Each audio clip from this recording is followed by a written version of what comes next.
continuing reading from Alone, Growing Up in Alexandria, chapter 8.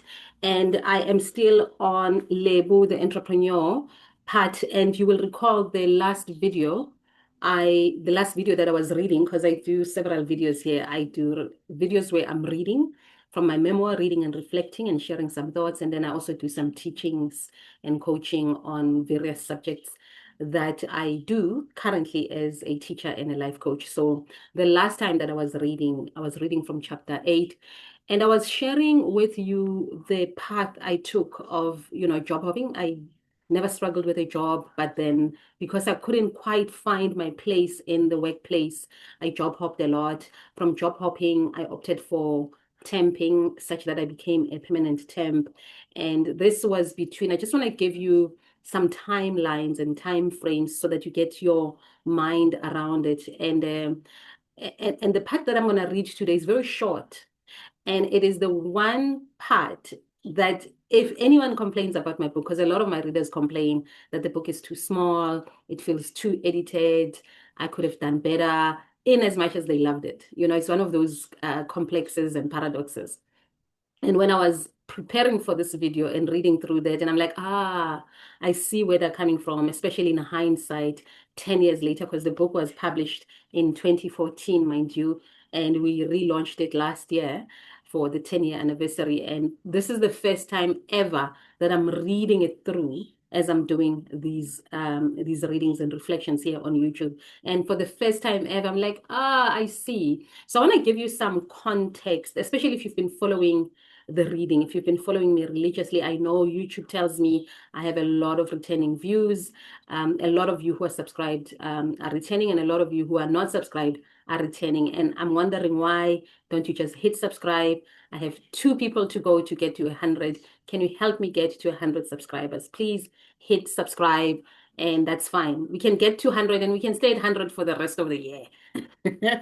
Just get me to 100. I'm kidding, please. I need more subscribers, but help me get to 100. So what I want to do before I read, because it's a very short passage, I want to just give you some chronological timeline so that you can make sense of it in your head, such that when I read, it sort of clicks. So I started working at 18. 1994, I was 18. My first job was with some other firm that didn't even last 3 months, because I was then called by FNB. I got an interview, First National Bank, and I did not I did not read those parts, because you'll recall I did not read chapter 6 and chapter 7. So all that is there.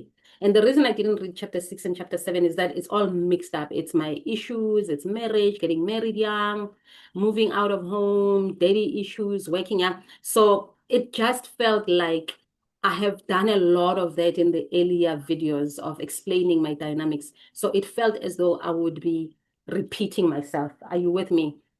So reading this part now, it would not necessarily make sense for you. So I feel like I need to tell you. So I started working at 18 years old. So that's 1994, at the dawn of democracy, baby. I remember actually getting a job in March. I started in March.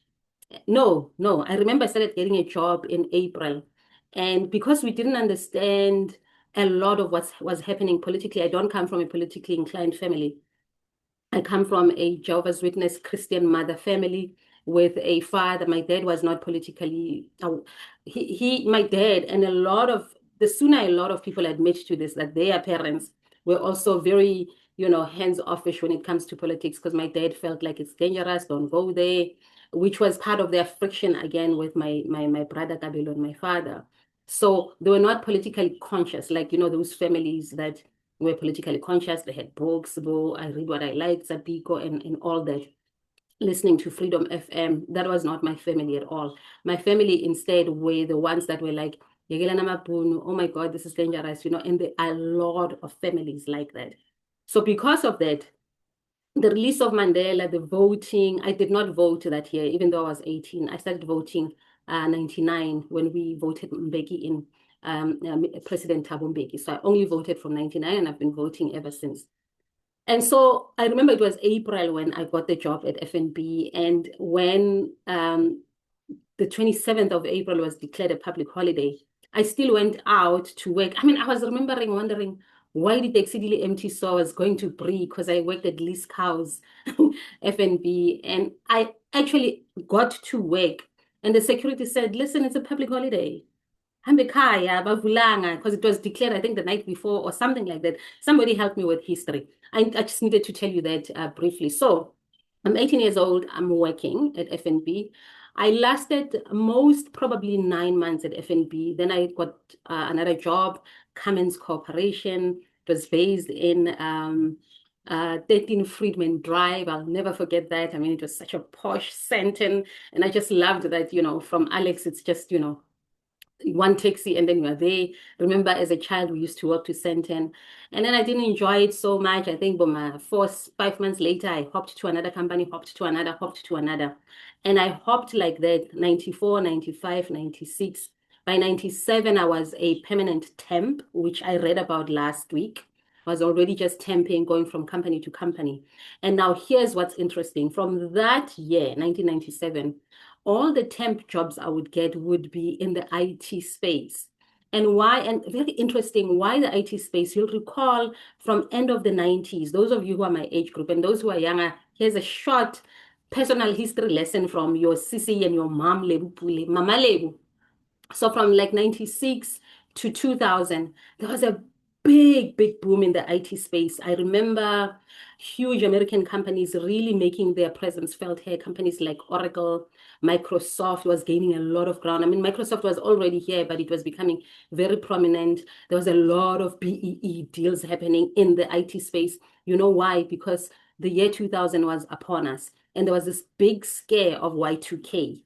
And that big scare, I don't even remember what the details of the scare was, but it had to do with systems have to be upgraded such that come the year 2000, systems don't immediately collapse and then you lose your house or you lose your money. There was just a big brouhaha. And so the whole government and government and state, parastatals and state entities were upgrading a lot of their systems, creating a lot of work and a lot of demand from IT firms. Simultaneously, Mandela had been, ANC was in power, Mandela was the president, BEE was being enforced. So for any IT firm to get big deals, big government tenders in IT space, they would have to have a BEE, a black fair, a black company. So there was a lot of fronting. And in Nahe, I'm a temp, I'm finding myself in all of that. I'm temping and I'm finding that they are placing me in black IT firms. And those black IT firms happened to be what?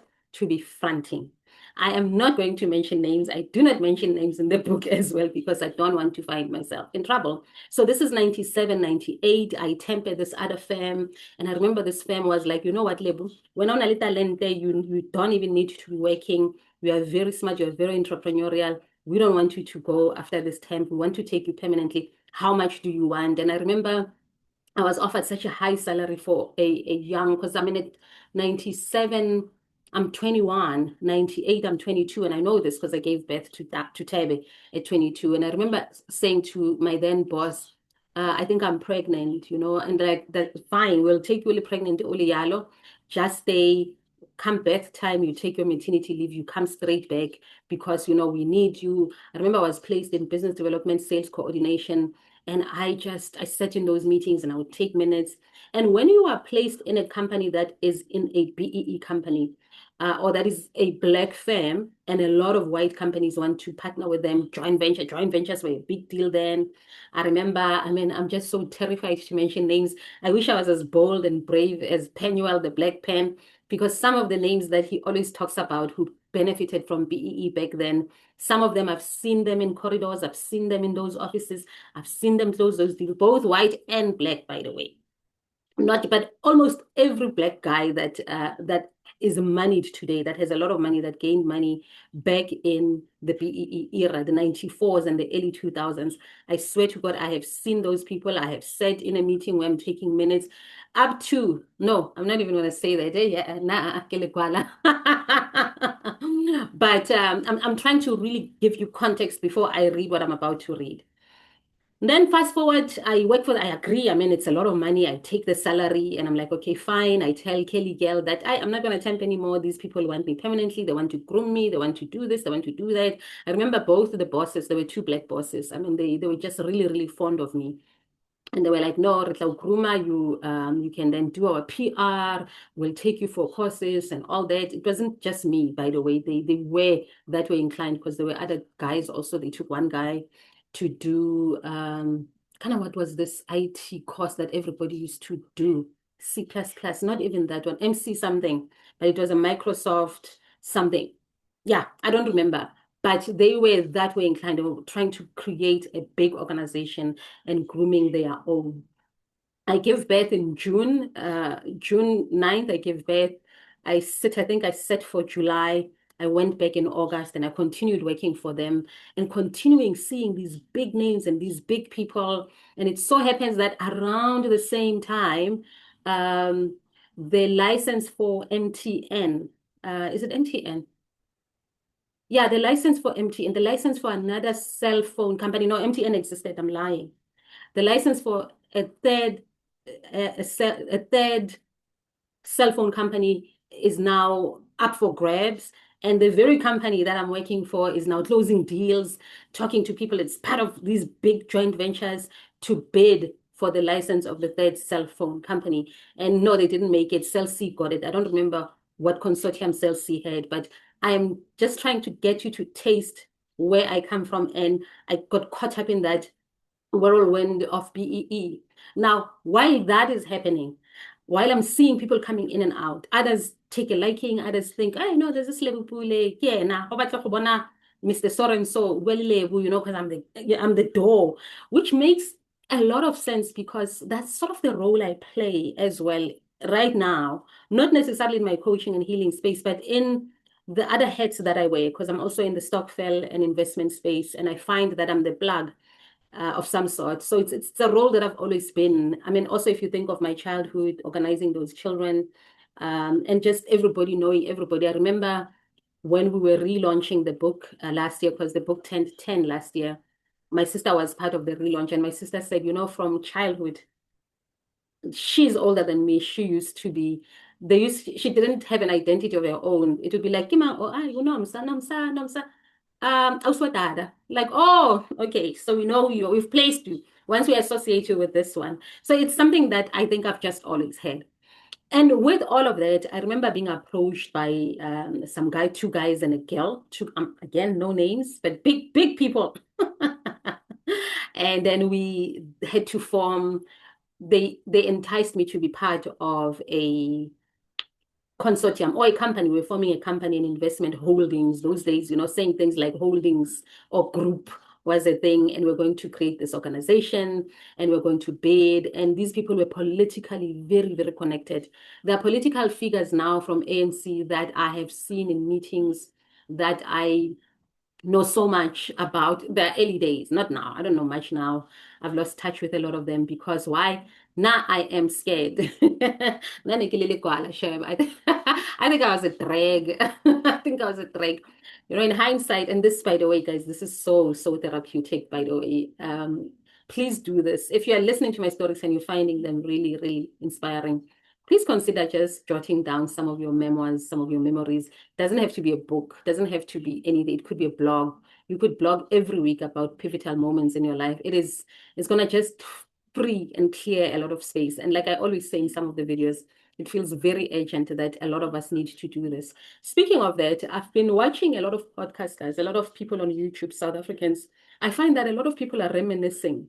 Just the other day, I was watching What Now podcast with Trevor Noah, Eugene Koza, and then I watched his podcast. Then the white guy, then Coda. Sorry, then I know you don't watch this show, but Dan Coda, and a lot of it was very reminiscing, very back in the days, back in the days, back in the days. And I know a lot of people are doing back in the days back. So there's something there. I think it's almost like we're trying to shed something, you know. Anyway, that was a digress and a side note, but an important one for that. So these two guys and a girl and two girls, because there was no Zuko and there was another one. And I can't say no Zuko because you can't say no Zuko. And then the two, I can't mention the two men because they're quite well known right now. And so we were approached and like, okay, let's form this organization and we're going to be bidding, we're going to be going for tenders. And I'm talking, if I was 22 then, I'm talking people who were in their early mid 30s. So they're also young people, mid 30s. And I think later we even connected with other groups of slightly older people in their 40s and all that. It was such an interesting time in the country, interesting time in IT space, interesting time in BEE, interesting time politically, economically, and otherwise. And all this I'm reminiscing now with you as I'm doing these videos. When I was writing the book, I did not even think of it that way. When I was writing the book, I wrote just a small paragraph, two paragraphs about that era. But now that I'm older and now that I'm in hindsight and now that I am rethinking, and I'm like, actually, a lot was happening. There was a lot going on. When I wrote the book, had I had this, now I see why people say you can't write a memoir when you're young. I don't think 37 was young, but for a memoir, good memoir, you need to grow up and you need to, because then a lot more is there. You know what I'm saying? Which is why my second book is a little bit more meatier. It has other nuances. It covers other things, unlike just me and my story, which means my final installment of the Alone book, because I have to do Alone book 3. I have started as well. It's going to be much, much richer. And I promise I'm going to beef up on this if it so happens that it comes up. Okay, so now what I'm going to read then is from where I've just left off, where I've just let you know that two guys, two girls, and later other people joined us, and some politicians as well were part of it. We started this firm, but personally, I just had to take a few steps back. I got too scared. It just felt like, I don't know, it felt like it's steeped in nothingness. It's steeped in no foundation, which is why sometimes I ask myself, the people who have amassed a lot of money back then through BEE deals, say it's a snacks, how do they sleep at night? I just ask myself that. And this is not a moral judgment. Maybe it is. Maybe it is a moral judgment, but it got to a point where I just felt like, this doesn't feel right. And I went back to work. I resigned from the IT firm and I joined an office furniture business company. And I worked long there. I think it's the first company that I worked for about 3 years. And then after that 3 years, I started my own office furniture business. So the part I'm going to read, and I'm going to read and then leave you because I've given you so much already. I've reflected first because I needed to give you context. The part that I'm going to read then, it's that little passage so that when we read again next week, we then start into me working for an office furniture business and then ultimately starting Exquisite Interiors for real, not a BEE, not a front, just me as a middleman supplying office furniture.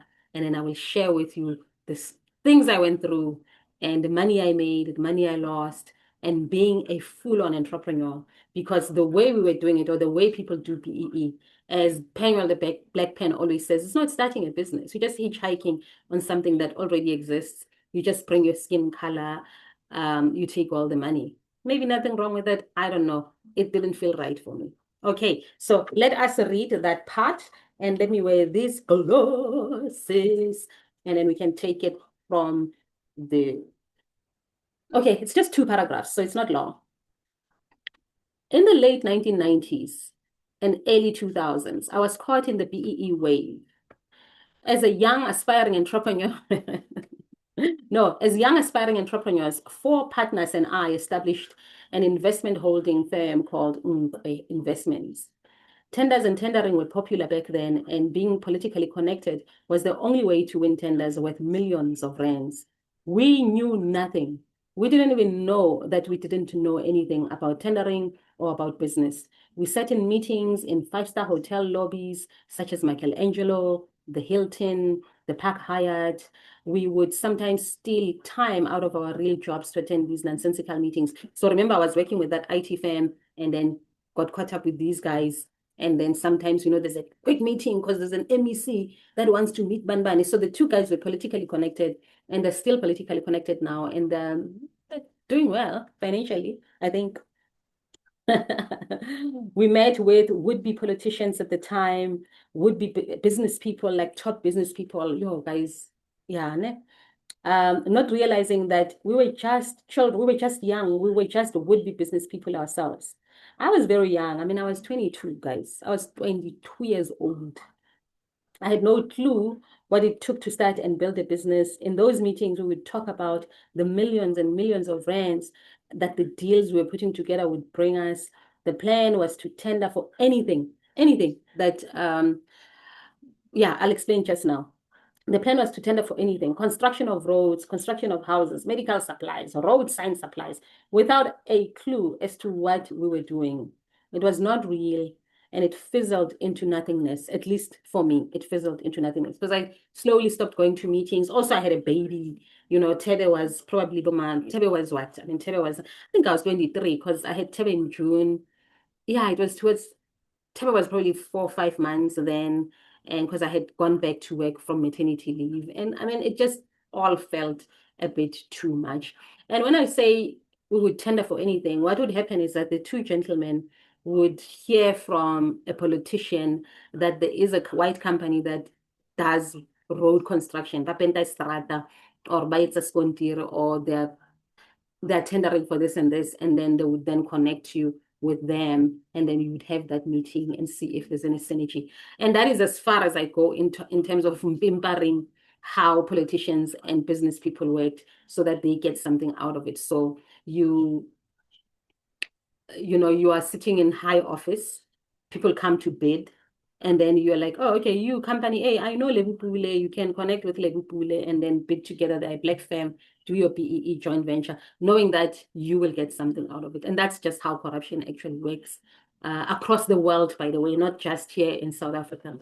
And so that was another interesting chapter that I thought I would maybe skip, but nah, it's too important in our country, especially given where the country is, to just skip on something so important. Yeah, no, the hair is a problem. But I just took out my braids and it's just the way it is.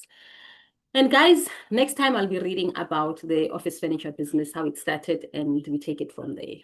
I hope this is good for you. I hope it is stirring something. I hope you are reminiscing about your own moments. And one day, hopefully, we will hear your story. And one day, hopefully, here on the Lule channel, one can host you. And for a change, we listen to someone else's story. For now, this is my story, and I cannot wait to hear yours. Yes, you.